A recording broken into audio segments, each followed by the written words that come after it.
Have you ever played Doom? Yeah, me neither, unless you're talking about the one from 2016 or the one with Eternal behind it. So here, almost 30 years too late, I'm finally here to play the original Doom. Why? Well, I want to review games and I'm behind. I haven't played every single game yet. So, starting with the absolute classic, the first good first-person shooter. And yes, that was a diss to Wolfenstein 3D, a game from over 30 years ago. But we're not going to be talking about that game today. So without further ado, let's play some goddamn Doom. Hi, but you can just simply call me Amazon. Today we rip and tear our way through the 2D sprites that plague the virtual world of Doom, an MS-DOS title from the creators at id Software from the year of our satanic overlord 1993. But we won't be playing the game on original hardware, because of obvious reasons. I don't own a computer that old. In fact, I wasn't even born when this game came out. I wasn't even close to being born when this game came out, actually. Somehow there are millions of Fortnite and Roblox players that have never even heard of Doom, let alone played it. But let's be honest, should you? First of all, why Doom? Well, because you guys chose it on my Patreon poll, but more importantly, it birthed a new genre with the same name. A game so influential it spawned countless so-called Doom clones. Doom clones like Duke Nukem, Hexen, and Star Wars Dark Forces. I mean, if even Star Wars wants to copy Doom, that has to mean something, right? So, Doom was really influential. It deserves to be called influential, as it's a monumental milestone in gaming. Not many games can call themselves the start of a genre like Doom can. But enough of that. Let's actually talk about the game and not just the impact it had. Even if that impact is the real reason I am here today. Starting with the biggest shift in game design brought into the light with the title, the first-person perspective. We all know what the first-person's perspective looks like. It's self-explanatory nowadays. But to someone who hasn't played a first-person shooter in their lifetime, Doom was really weird, but also an instant hit. The first episode of the game was released for free as shareware, spreading like wildfire. Within hours of Doom's original release in 1993, countless university networks were banning Doom's side multiplayer mode, as a flood of students overwhelmed their systems. Many administrators had to implement Doom-specific rules to keep their networks from crashing due to the overwhelming traffic. If this is not enough evidence to convince you that Doom was very special, I don't know what will. But, because I think it's kind of funny, let's look at one of my favorite reviews for a game ever, which happens to be for this game. This review is one of the funniest to look at in retrospect. A review by someone who just kind of didn't get the memo. So, here's a famous excerpt from the Edge magazine review of Doom. You'll be longing for something new in this game. If you could only talk to these creatures, then perhaps you could try and make friends with them or form alliances. Now that would be interesting. 7 out of 10? The dude who reviewed this game just didn't want to play it. He wanted something else. Something akin to an RPG. Talking to the monsters? We're just supposed to kill them, and if you want to go deeper than that, you're in the wrong game. That's like giving Super Mario Bros. A worse score because the reviewer prefers when Mario is joined by all of his friends and enemies in a huge go-kart race. It's stupid. Doom might look dated to most people, because it is. But if you, like me, are playing a newer port, these graphics don't get in the way of anything. But without the great texture works on the wall and the archaic, subtle, baked-in lighting, this game would look a little bit like that cursed Windows Labyrinth screensaver. Or if that reference is a bit too old for you, it would look a bit like the Backrooms. Everything that isn't a staircase or very simple angular object is a sprite. These sprites are completely 2D, rotating around you as you walk around them. For example, the enemies in Doom can only be viewed from a single angle. Even a dead demon, who's been ripped apart to shreds, laying in a bloody heap of its own battered remains, will amusingly still rotate, like if it was on one of those weird tables used to do pottery, to face you as you strafe around it. With the 2D sprites out of the way, let's turn up the volume and kick some demon ass and hear the screams of the damned, the iconic shotgun in hand and the timeless original soundtrack in our ears. As I've said a couple of times now, in almost every video, I don't know what I'm talking about when it comes to music. But I will still try to convey what I like about it. So let's listen. First of all, the most iconic song, playing in the first level of the game, E1M1, At Doom's Gate. This song is so iconic, a lot of people have heard it without even knowing where it's from. A great and simple melody that will be stuck in your head long after hearing it even once. So, sorry about that. But there's a downside to this song. It doesn't play enough. I feel like every single song after it just pales in comparison to this one, and that kind of sucks. That might just be me not really enjoying the genre that much, but I love every single song from the two newest Doom titles.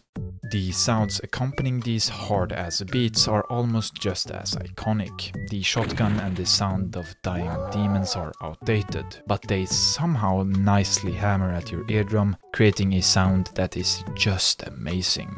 Simple stuff like opening a door, or the frankly amazing hit sound, are simply amazing.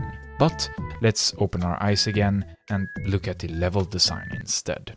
The level design of Doom is simple yet effective. A series of corridors filled with the enemy. These corridors leads to doors.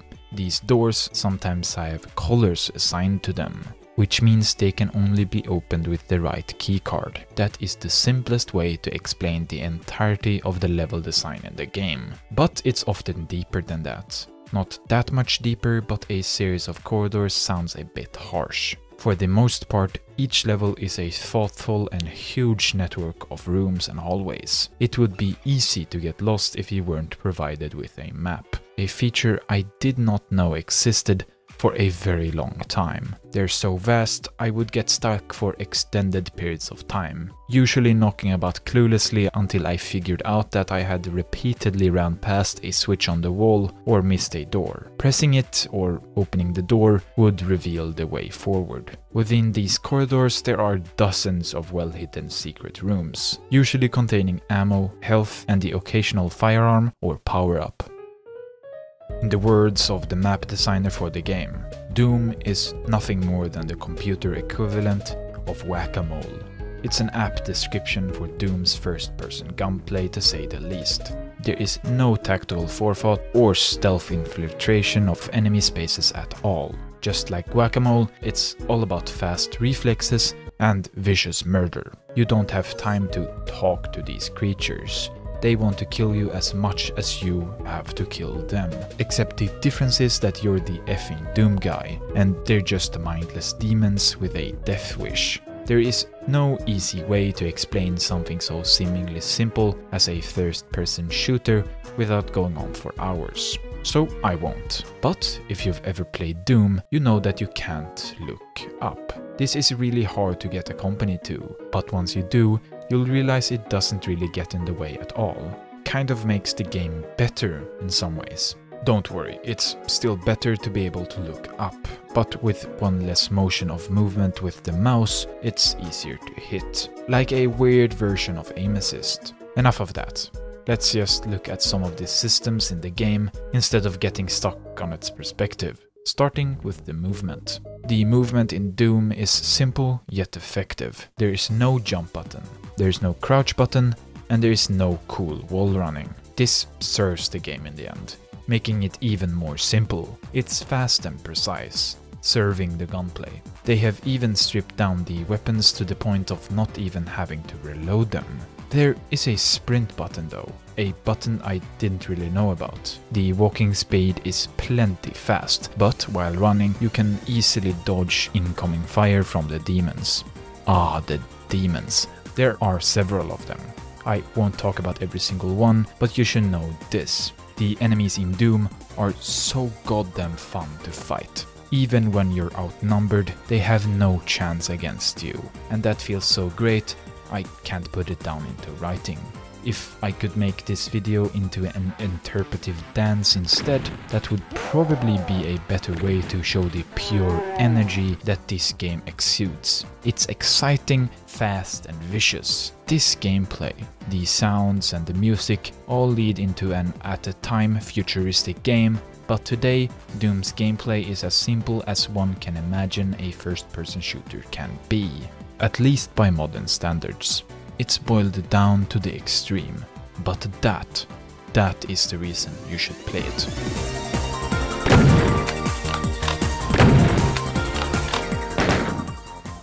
Does Doom still hold up?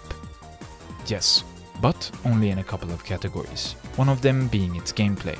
This type of gameplay is pretty rare in AAA games nowadays, with only a few first-person shooters with fast and mindless combat. After completing the game in full, I have to admit it is good. It is really good actually. But there are better ways to get the iconic Doom gameplay. Sure, it won't be as boiled down and bare bones, but there are better versions of Doom nowadays, and you would hope that would be the case now 30 years later. I mean, just look at the later iterations of Doom. Well, maybe not Doom 3 though. If you haven't already, go play the latest re-release of Doom, or better yet, the somehow even faster Doom Eternal. These games take the boiled down formula and speeds up the game even further, bringing in both a bigger focus on movement and faster gameplay, but also deeper, almost combo-like first-person shooting. It's vertical and somehow runs almost as well as Doom from 1993. Doom Eternal is one of my favorites of all time, solidly in the top 10, and a game I'd love to cover sometime. Well, that's it. I have finally played Doom, but you probably shouldn't. There are better versions out there. No, not one on a calculator or the one on a literal pregnancy test, but it's newer iterations that I spoke about a second ago. Well, that's everything from me on Doom. A game from almost 30 years ago today. The game that started the first-person shooter genre for real. Maybe popularized is the better word. But really, who cares about Wolfenstein? Thanks for watching. This is a new series that I'll probably keep doing, but I need your help. What are some of the most iconic games in your opinion? I'll add this to a list from my beloved patrons to vote on for future videos. So shout out to them for wanting to give their hard-earned money to me instead of getting food for their families or feeding their hardcore gambling addiction. So thanks for that. Last, before I go, next up is a video about my favorite linear third-person zombie title by the developers over at Naughty Dog, following two characters on their journey through America. And no, I'm not talking about the landmark title Keef the Thief for the Apple II personal computer. But before I give away too many hints, let me end this video. So, once again, thanks for watching.